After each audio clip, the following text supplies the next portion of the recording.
Well, hello, Facebook family. This is Dr. Leon McCray.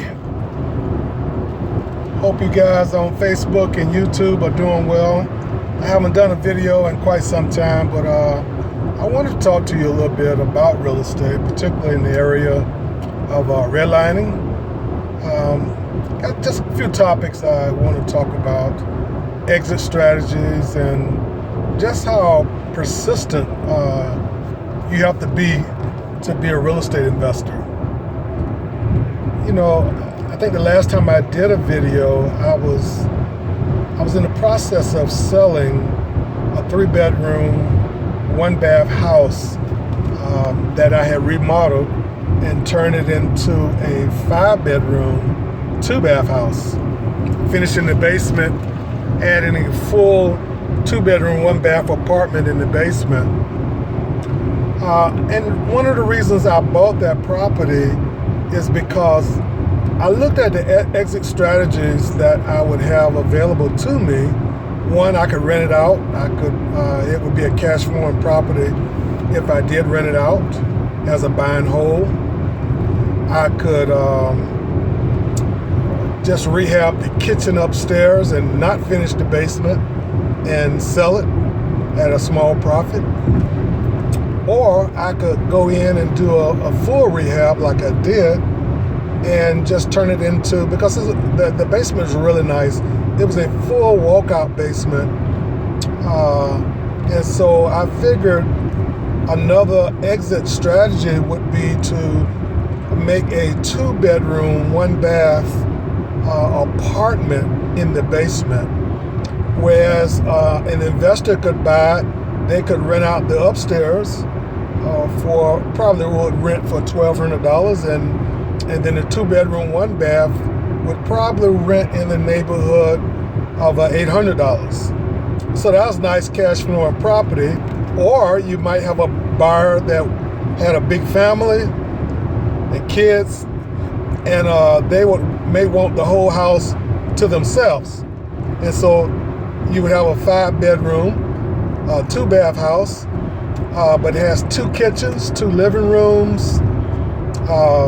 Downstairs is a total, complete little house. And so it has its own laundry room.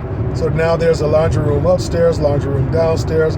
So it gives you some flexibility. And if you're going to be a real estate investor, you got to look at what exit strategies, because we don't buy houses just for the sake of buying pretty houses.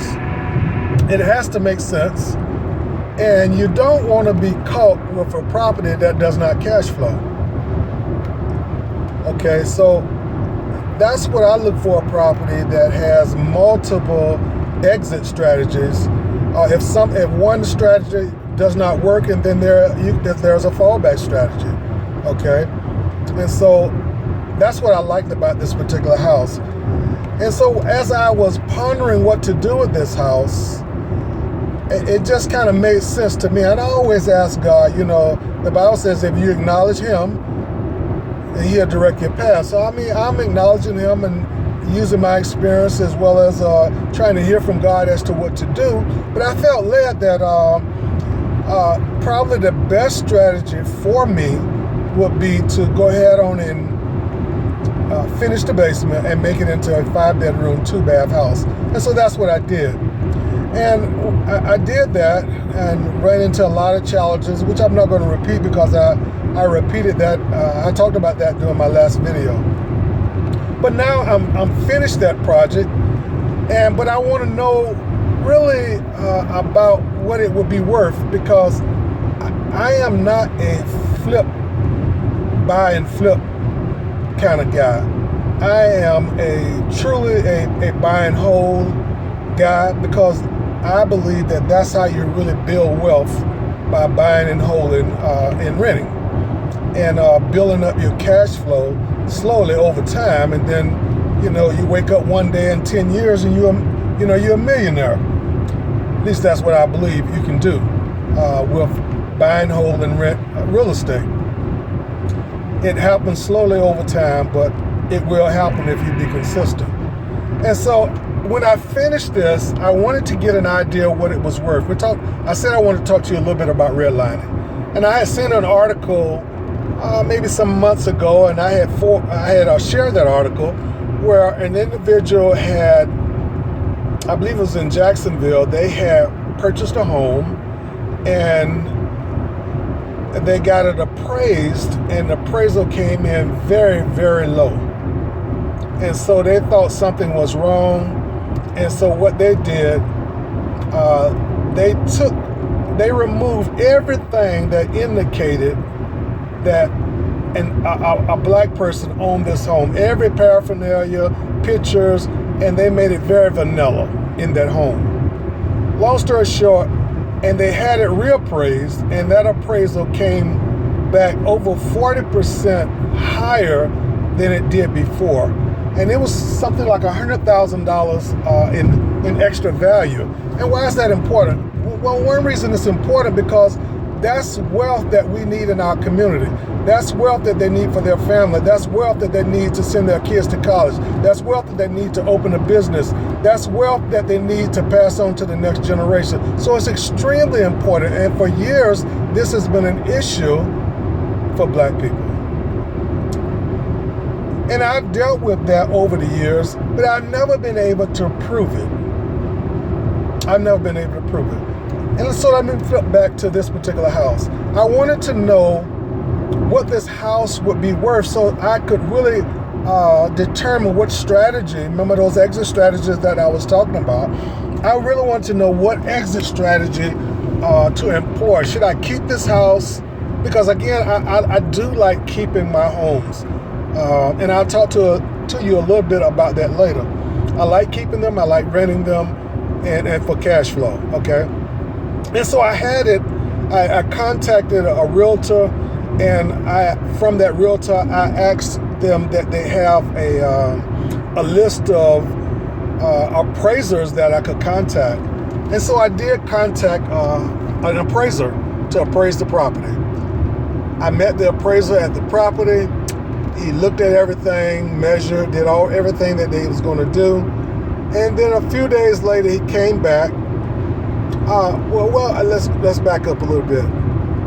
He said to me before he left the house, I think you spent too much money on this project.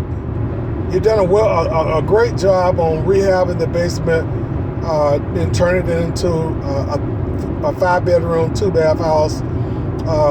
But I think you've overspent. You've overspent on this project. Now, how many know you don't want to hear that?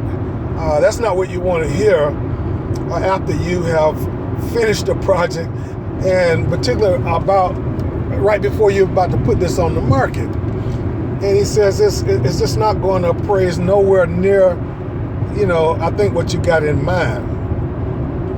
And I said, well, the market is pretty hot right now, and things are really selling well. Yeah, but I understand that, but I'm just telling you from my experience. Now, I haven't run all the numbers, but you really put too much in it. Okay, and so a few days later, I get an email because I asked him to send the appraisal in an email as well as give me a hard copy. And so the email I first got, and mind you, I've already got that I owe $165,000 on this property. So I really need this, to get my money back. And I've spent a lot of money on top of that to get this house done. And so the appraisal came back at $163,000. Now I'm devastated. Now what am I going to do? There's no way I can keep this house and it appraises for less than what I owe on the property. And so I'm like, oh my goodness. This man is telling me, this appraiser is telling me that this house is worth less than what I paid for. No way I can keep the property. And so now I'm thinking, man, I got to salvage this deal some kind of way. And, you know, if I put it on the market for sale, just, you know, closing costs and realtor fees, I'm way upside down. I got to bring money to closing just to get rid of this house. I mean, no, that's a pretty devastating feeling. Okay, and so I'm looking at the comps, and it seems to me that, you know, this house really should be, you know, selling $220,000-$230,000. And I hear I got an appraiser that's saying it's worth $163,000. And so at that moment, I just kind of, you know, hey, what have I got to lose at this point? And so I go ahead and put it on the market for, I think, $234,000. And I don't get very many showings. I dropped the price, $5,000. And I'm, you know, man, maybe this guy is right. Dropped the price again.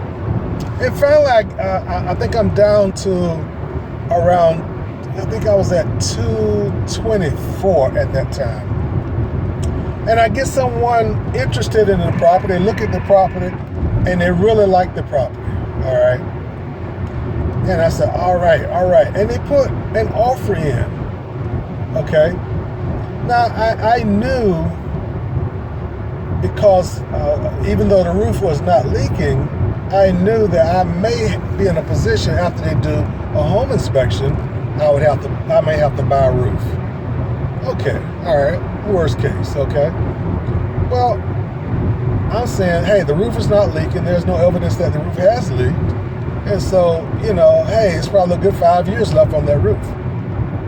Well, the new potential home buyers came back with the home inspection, and the home inspector picked up that, hey, it needs a new roof.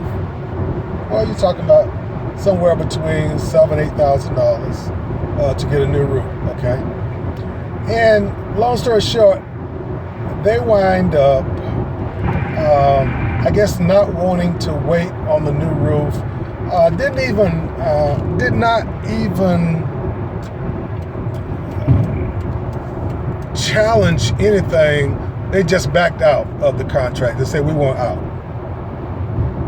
I said, wow, man, if I was interested in a house like that, and I really liked it, really liked the area, I would have just had them put a new roof on it, and, you know, but they didn't do that.